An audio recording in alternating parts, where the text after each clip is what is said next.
It's good to see everybody again this morning. Some of you I noticed are from Chennai, and where I was, Sadhana, Devi and I both were last week, and so it's nice that you could come up to Pune and join us for this very special weekend. This is the weekend that celebrates the this is the weekend that celebrates the anniversary of Swami Kriyananda's discipleship, taking discipleship, meeting Paramahansa Yogananda, and becoming his disciple.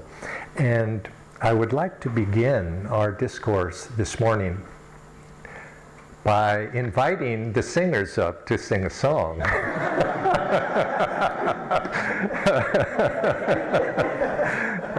I segued into that smoothly enough. Okay, please come up, Barbara, and sing.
I'm going to begin with a reading, and then Sadhana Devi will speak for a little while, and then I'll come back and also add.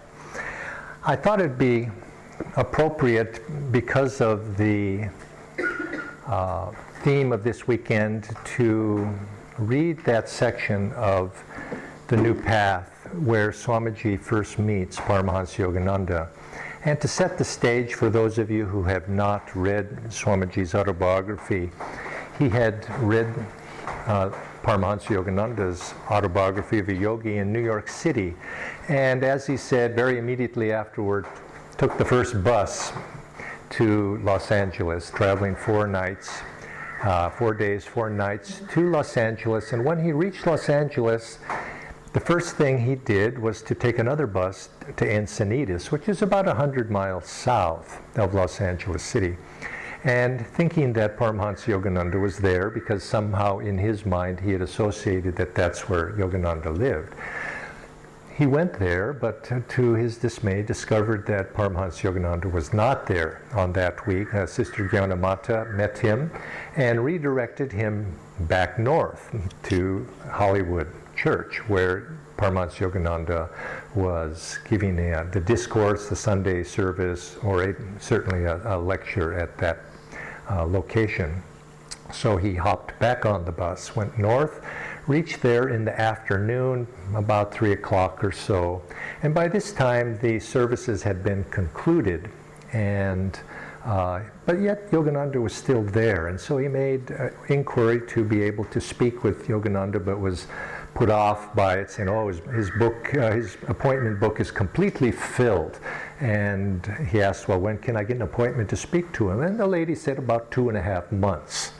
Well, of course, he was just very dismayed with this and seemed to be running into obstacles. But he came to an inner resolution that, well, perhaps this is what Yogananda wants. Maybe I'm not ready. And he came to a point of acceptance. Although he was frustrated, he was accepting. And just at that point, the secretary came out, knowing that he had come such a long distance. She had asked Yogananda especially if he would be willing to see Swamiji. And she comes out and she says, Master will see you next. Shortly thereafter, I was ushered into a small sitting room. The Master was standing there, speaking to a disciple in a white robe. As the young man was about to leave, he knelt to touch the Master's feet. That was, as I learned from Yogananda's book, a traditional gesture of reverence among Indians. It is bestowed on parents and other elders as well as, and particularly, on one's guru. A moment later, the Master and I were alone. With large, luminous eyes, what large, luminous eyes now greeted me. What compassionate sweetness in his smile. Never before had I seen such divine beauty in a human face. The Master seated himself on a chair and motioned me to a sofa beside him. What may I do for you? For the third time that day, these same gentle words, but this time, how fraught with meaning. I want to be your disciple. The reply welled up from my heart irresistibly. Never had I expected to utter such words to another human being. The Master smiled gently. There ensued a long discussion, interspersed by long silences, during which he held his eyes half open, half closed, reading me as I well knew. Over and over again I prayed desperately in my heart, you must take me. I know that you know my thoughts. I can't say it outwardly. I'd only burst into tears. But you must accept me. You must. Early in the conversation, he told me, I agreed to see you only because Divine Mother told me to. I want you to know that. It isn't because you've come such a distance. 2 weeks ago, a lady flew here all the way from Sweden after reading my book, but I wouldn't see her. I do only what God tells me to do, he reiterated. Divine Mother told me to see you. Divine Mother, as I already knew from reading his book, was the way he often referred to God, who, he said, embraces both the male and the female principles. There followed some discussion of my past. He appeared to be pleased with my replies and with my truthfulness. I knew that already, he once remarked, indicating that he was only testing me to see if I would answer him truthfully. Again, a long silence, while I prayed ardently for acceptance. I am taking fewer people now, he said. I gulped. Was this remark intended to prepare me for a letdown? I told him I simply could see nothing for myself in marriage or worldly life. I'm sure it's fine for many people, I said, but for myself, I don't want it. He shook his head. It isn't so fine for anybody as people make out. God for everyone is the only answer. Anything less is a compromise. He went on to tell me a few stories of the disillusionments he had witnessed. Then again, silence. At one point in our discussion, he asked me how I had liked his book. Oh, it was wonderful. That, he replied simply, is because it has my vibrations in it. Vibrations? I'd never before thought of books as having vibrations. Clearly, however, I had found his book almost alive in its power to convey not merely ideas, but a new state of awareness. Incongruously, even absurdly, it now occurred to me that he might be more willing to take me if he felt I could be of some practical use to his work. And what did I know? Only writing. But that surely was better than nothing. Perhaps he was in need of people with writing skills. To demonstrate this ability, I said, "Sir, I found several split infinitives in your book." 22 years old, literarily untried, but already a budding editor. I've never lived down this faux pas. But Master took it with surprise, even a good-humored smile. The motives for my remark were transparent to him. More silence, more prayers. "All right," he said at last. "You have good karma. You may join us." "Oh, but I can wait," I blurted out, hoping he wasn't taking me only because I hadn't yet found any place to live. "No," he smiled, "you have good karma. Otherwise I wouldn't accept you." Gazing at me now with deep love, he said, "I give you my unconditional love." Immortal promise. I couldn't begin to fathom the depth of meaning in those words. "Will you give me your unconditional love?" "Yes."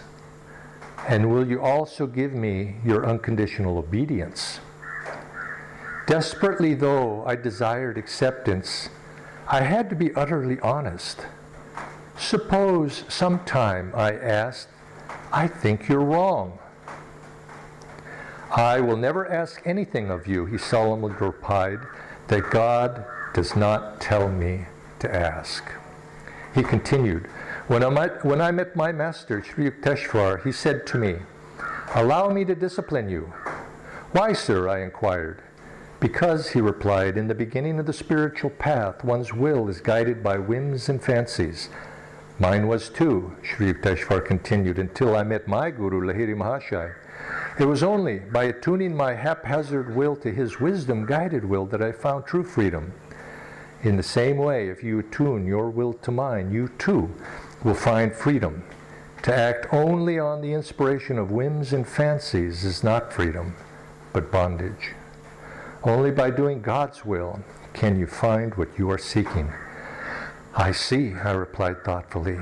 Then, from my heart, I said, "I give you my unconditional obedience." My guru continued, "When I met my master, he gave me his unconditional love, so as I have given you mine. He then asked me to love him the same way, unconditionally. But I replied, 'Sir, what if I should find you less than a Christ-like master? Could I still love you the same way?' My master looked at me sternly. 'I don't want your love. It stinks.' 'I understand, sir,' I assured him. He'd struck at the heart of my greatest weakness, intellectual doubt. With deep feeling, I said to him, 'I give you my unconditional love.' He went on to give me various instructions. 'Now then, come, kneel before me.' I did so. He made me repeat in the name of God, Jesus Christ, and the rest of our line of gurus the vows of discipleship and of renunciation. Next, he placed the forefingers of his right hand on my chest over the heart. For at least 2 minutes, his arm vibrated, almost violently. Incredibly, from that moment on, my consciousness in some all-penetrating manner was transformed. I left his interview room in a daze. Norman, on hearing that I'd been accepted, embraced me lovingly. It was unusual, to say the least, for anyone to be accepted so quickly. A few moments later, Master came out from behind the open curtain on the lecture platform. Smiling at us quietly, he said, "We have a new brother." So nice to see all of you today. I've been here in India for about a month, and we're getting ready to go back to America in another week or so. So I'm very happy to see you all again before I leave. Today, as we have said, we are celebrating the anniversary of Swamiji's discipleship with Yogananda. And so our topic, I think, is something like the role of the guru in our practices, something like that. And so I would like to address that. The guru is our raft across the ocean of delusion, it said. It's our job to get there, however. The guru is always here, even when we don't know anything about gurus. The guru has been with us through many, many, many lifetimes, and we're not necessarily aware of that. But once we begin to realize that, just a material life is not very fulfilling, and we begin to search, we find all sorts of little things that begin to direct us in the right way. We maybe read books that start to awaken something in our minds. I mean, we meet people who we begin to see something different than what perhaps all the people we've known have. Something different, some quality that we begin to want in ourselves. That was my experience.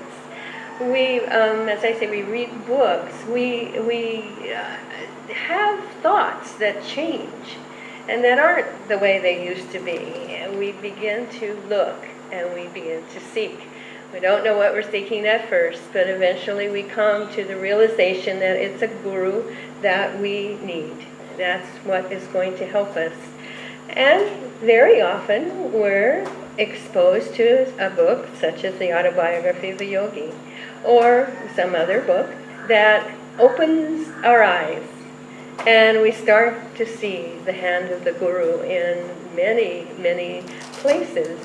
My own experience was that after I got a little taste of what it was that I wanted, and I think I had already read the Autobiography of a Yogi, it seemed like everybody I met in the next 2 or 3 months had some kind of connection, whereas before I actually knew about that book, but I never read it.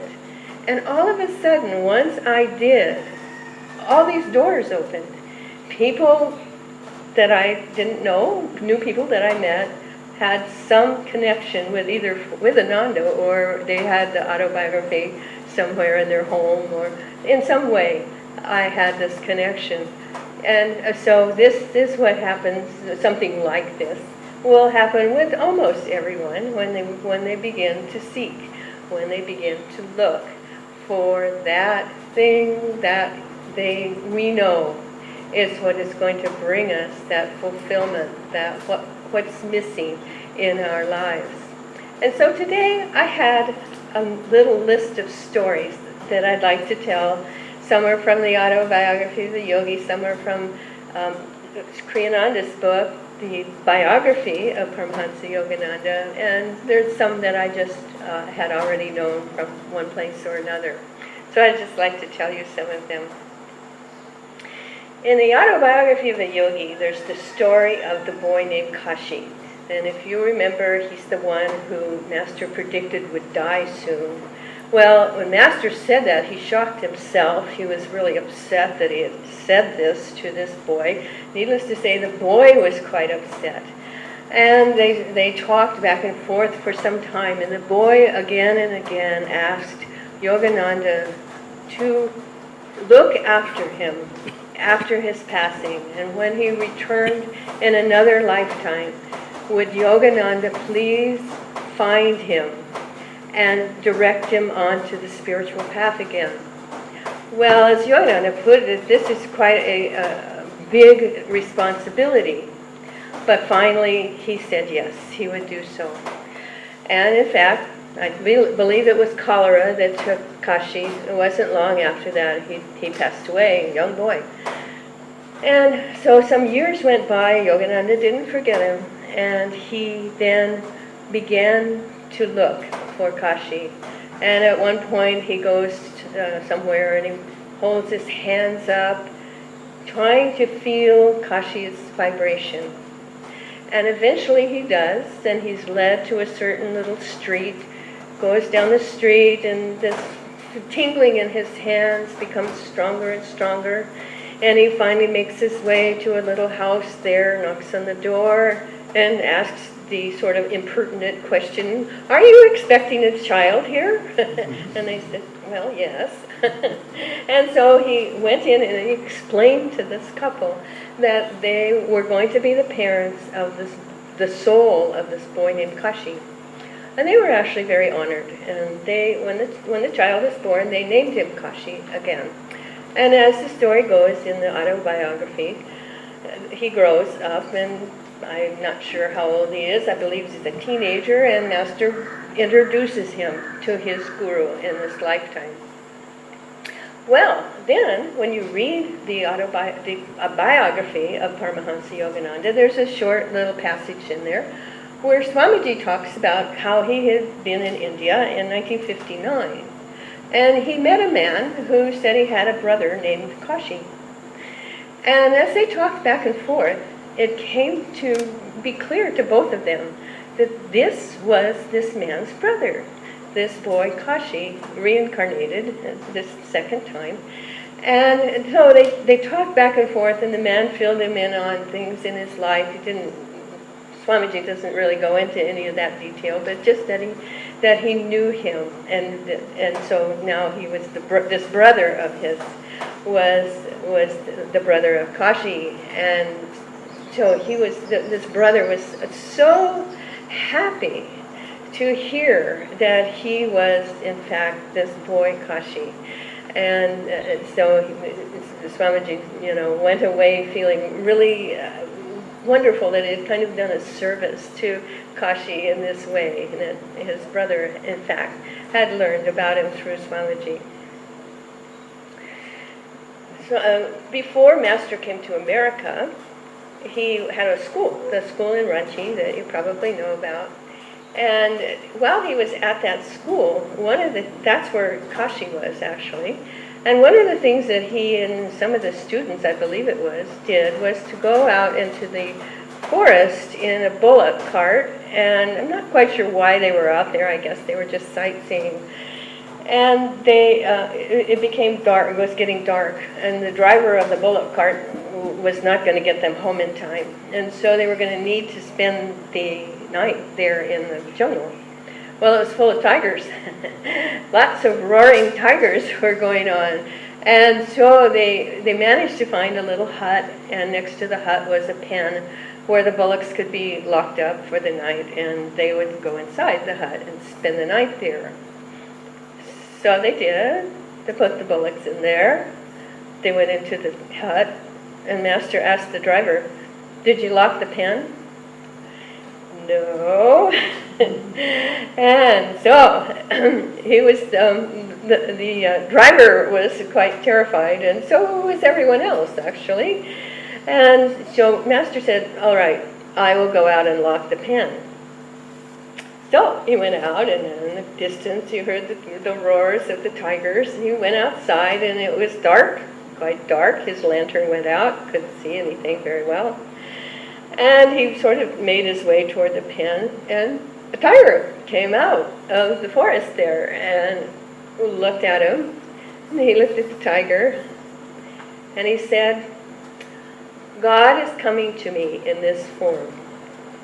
He said this to himself. And he looked at the tiger with love in his eyes. The tiger just sat down and rolled over like a house cat does, rolled over on his back, and let Master give him a little pat and scratch his ears. And then he just got up and walked back into the jungle. So Master then went and locked the door to the pen so that everyone could then be relieved. You could go back into the hut, and they spent the night there. And it is a nice story to hear that, the power that a person develops that becomes at a level of someone like Paramahansa Yogananda.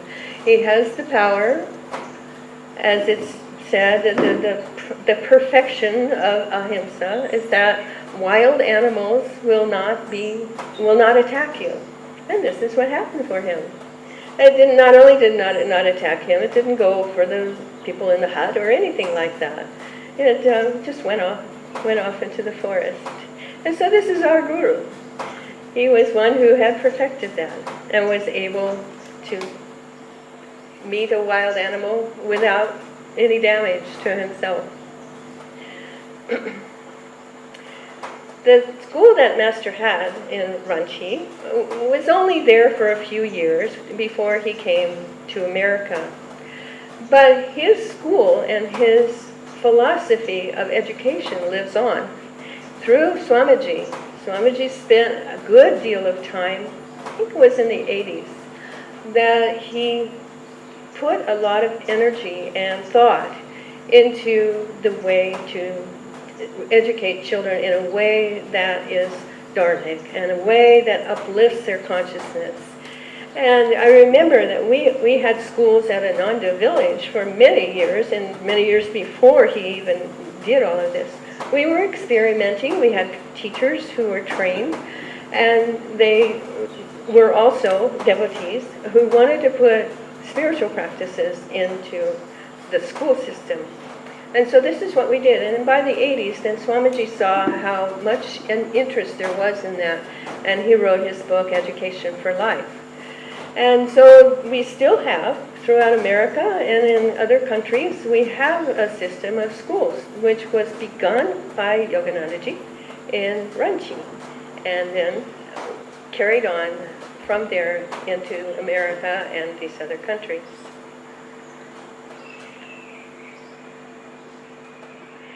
Swamiji says, India will be in the future the guru of the planet. Yogananda was instrumental in spreading these teachings. He came to America. He came to the East Coast in America, which was very, very conservative. We lived there on the East Coast at one time, and even still it's quite conservative, and we always kind of shook our heads. How could someone like that have an effect in this part of the country? But he did, and people followed him. Eventually he went to the West Coast, which was probably more accepting. Still, there are many, many devotees on the East Coast of America and throughout the country. Not only there, but throughout other parts of the world. People have become aware of Yogananda's influence. And not just his influence, but Kriya Yoga and Eastern philosophy in general. There's a book that's kind of well-known right now and popular in America called American Veda. And it talks about all the different people who came to America from the East especially, and what their contribution was. And of course, Yogananda is also spoken and mentioned in there, and some of the things that he did that helped American consciousness to open up to this Eastern, a more inclusive, a more uplifting, looking for oneness and looking for God in many forms. All of those things have been brought to the West, in part by Yogananda, who made his home there. Until he came, there had been Indian teachers who had come for short times, but Yogananda was the first one who made America his home, and he brought much to uplift the consciousness and to help people to see God as beyond form as well as within form. His first disciple there was Dr. Lewis. And Dr. Lewis came to him one day and knocked on his door, I guess. I don't remember just how he did, but they met. And Dr. Lewis, so Master said, "What can I do for you?" And Dr. Lewis said, "It says here in the Bible, if thine eye be single, thy body shall be filled with light. Can you tell me what that means?" If you don't have any idea, that's quite a strange comment. And so Master's answer was, "I think so." And he put his finger here on his spiritual eye, and he saw great light, much light and much bliss. This is what Dr. Lewis experienced. He, as I say, he experienced much bliss. And Master said, "Will you love me as I love you?" Yes, he said, "I will." Well, some weeks or months went by, I'm not quite sure, but someone that Dr. Lewis knew told him that Yogananda was a fraud, that he told all sorts of negative things that Yogananda supposedly had done. And he planted a little seed of doubt into the mind of Dr. Lewis. Well, right after that, knock on the door. It was Master. He said, "Will you still love me as I loved you?" And just then, just as he said that, all the doubt was gone. Master had been across town somewhere, a long way away, and he knew what had happened. And he got off the bus or wherever he was, and he walked. It was a couple of miles. He walked all the way over there to dispel the doubt, that Dr. Lewis had. And so this is the kind of thing the Guru does for us. This is how the Guru helps us in our practice. Something little, apparently, seems to be little, happens to us, and it changes us. We begin to think in a different way. The Guru knows, and the Guru comes back to us and changes it back for us, so that we're no longer going off on this wrong direction.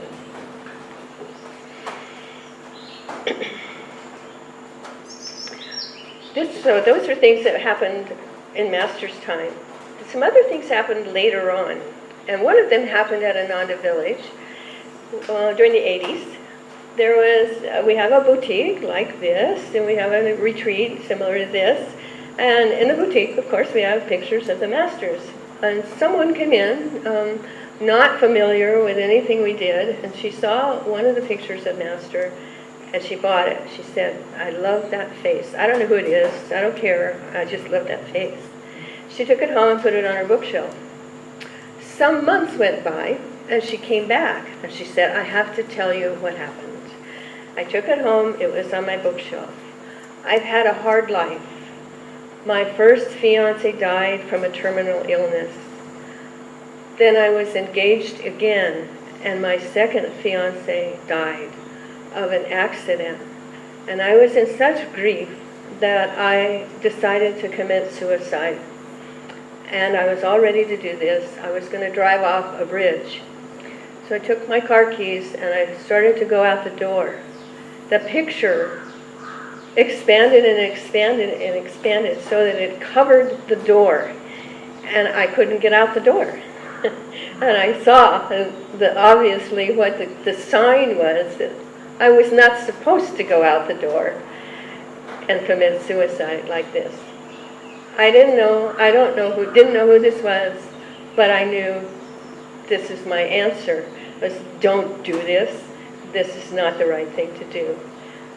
Things like this happen all the time. You know, we probably all have met someone at some point, somewhere, who's got some story that's just as dramatic in its own way. The Guru is there for us, and the Guru is there for people who don't even know that he's there for us.